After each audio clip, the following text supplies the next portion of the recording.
ఇప్పుడే జీ5 app download చేయండి. చూడండి మీ ఫేవరెట్ టీవీ షోస్ ఎప్పుడైనా ఎక్కడైనా.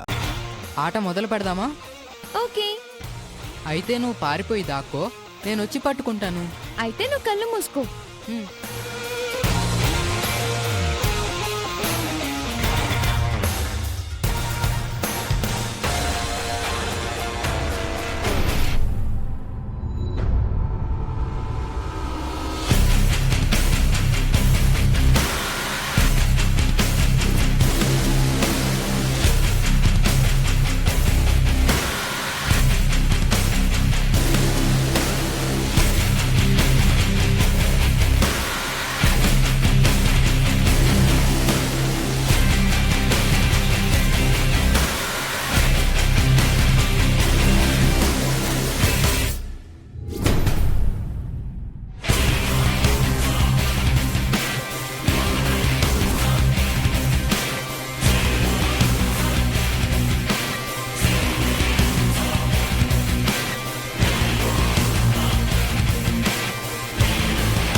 అమ్మ దొంగ, ఇక్కడ దాక్కున్నావా?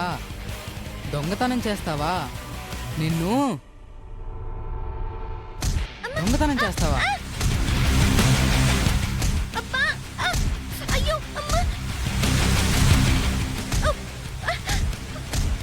మన ముద్దెత్తాట ఆడుతున్నాం కదా, నిజంగా కొడతావేంటి? పద పోలీస్ స్టేషన్కి. ఆగండి.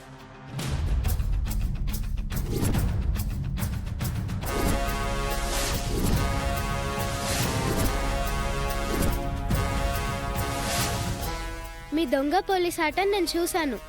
అందుకే దొంగకి శిక్ష పడేలా చేయడానికి వచ్చాను. నేను లాయర్ని. పేరు సత్య, పేరు మోసిన లాయర్. నేనెప్పుడు సత్యం వైపే ఉంటాను. ఇప్పుడు నేను లాయర్గా మీ కేసుని నేను వాదిస్తాను. ఓకేనా? ఓకే లాయర్ గారు. యువర్ ఆనర్, ముద్దాయి శౌర్య. ఏయ్ ఆపవే.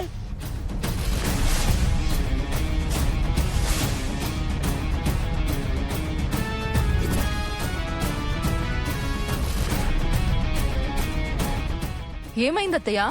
ఎందుకలా అరిచారు ఉరుమురిమినట్టు? వీడు పోలీస్ అంట, శౌర్య దొంగంట, ఇది లాయర్ అంట. సిగ్గు లేకపోతే సరి. పిల్లలు సరదాగా ఆడుకుంటున్నారు, ఇందులో తప్పేముంది? నేనన్నది అందరి గురించి కాదు. ఇదిగో లాయర్ వేషం వేసుకుని వచ్చింది కదా, దీని గురించి అంటున్నాను. బుద్ధిలెక్కడికి పోతాయి? బుద్ధి లేని మనిషి. ఆ రెండు వేషాలలో మీకు కనిపించని తప్పు లాయర్ వేషంలో ఏం కనిపించింది? న్యాయాన్ని కాపాడే గొప్ప వృత్తి అది. నా కూతురి మీద ఎందుకంత ద్వేషం చూపిస్తున్నారత్తయ్య? నేను ఏ పని చేసినా, ఏం మాట్లాడినా మీకెందుకు నచ్చడం లేదు నానమ్మా? నీ దొరిచిన జాతకం కాదేమో, దొంగ జాతకమేమో. అందుకే గ్రానికి నచ్చడం లేదని అనుకుంటున్నాను. మీ అమ్మది ఫ్రాడ్ జాతకమని, అక్షయది జెన్యూన్ జాతకమని పెద్దిరాజ్ అంకుల్ చెప్పారు. రే, నువ్వు మధ్యలో ఇన్వాల్వ్ కాకురా. ముక్కు పుడక విషయంలోనే కాదు, ప్రతి విషయంలోనూ నా కూతురు నీకు ఎందుకు నచ్చడం లేదమ్మా? ఎందుకంటే అది నీ కూతురు కాదు కాబట్టి. ఈ నిజం నీ దగ్గర చెప్పుకునే సందర్భం ఎప్పుడొస్తుందో ఏంటో. మేమి ఇంట్లో ఉండటం నీకిష్టం లేకపోతే చెప్పమ్మా. ఇప్పుడే నా భార్య బిడ్డల్ని తీసుకొని కట్టుబట్టలతో బయటికి పోతాను.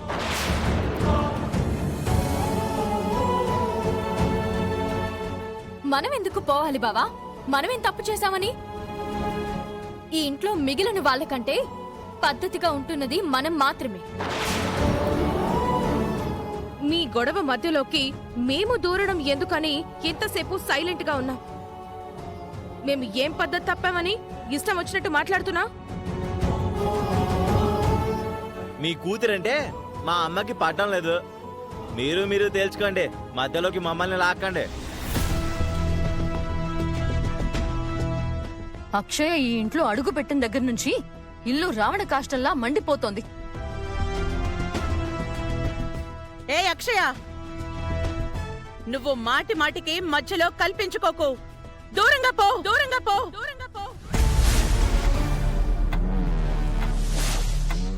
వేదా వేదా వేదా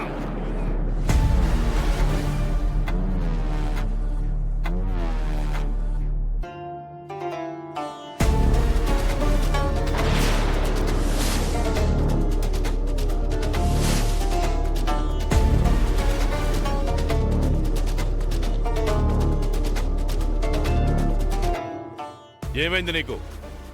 ఎందుకు పిల్లల ఆట విషయం కూడా పెద్ద సమస్యగా చిత్రీకరిస్తున్నావు?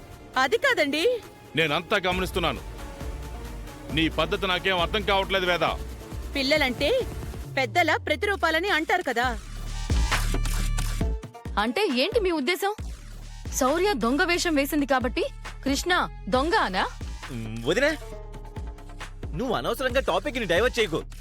ప్రతిరూపాలు అంటూ అత్తయ్య మాట్లాడుతోంది కదా, దాని గురించే మాట్లాడుతున్నాను. అయితే అక్షయ్ కూడా లాయర్ వేషం వేసింది. శ్రీకర్ లాయరా ఏంటి? కాదు కదా. ఈ వాదనలు ఇంకా ఎంత దూరం వెళ్తాయో ఏంటో. ఇక ఆపండి. మొదలుపెట్టింది అత్తయ్య, మేం కాదు మావయ్య. నా కొడుకుని మోసం చేస్తూ ఎలా నటించగలుగుతుంది? దొంగ జాతకంతో నిహారిక చేసిన మోసం కంటే అవని చేసిన మోసమే క్షమించరానిది. అత్తయ్యలో అమ్మని చూసుకున్నాను. ఆ విలువని కోల్పోయేలా ప్రవర్తిస్తుంది. నా విలువల గురించి మాట్లాడే అంత అర్హత నీకే ఉంది. వేదా, ఏమైంది నీకు? నువ్వు అవనితో మాట్లాడుతున్నావన్న సంగతి మర్చిపోతున్నావా? నా బాధ ఎవరితో చెప్పుకోవాలో అర్థం కావడం లేదు.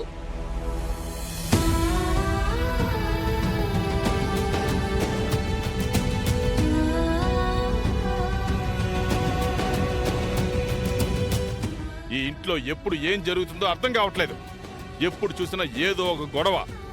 అందరూ వెళ్ళండి, వెళ్ళండి.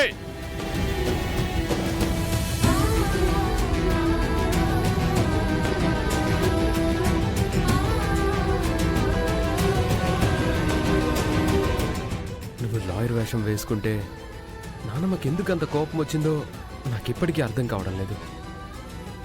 అత్తయ్య ఏదో విషయంలో బాగా మదన పడుతుంది. ఏమై ఉంటుంది?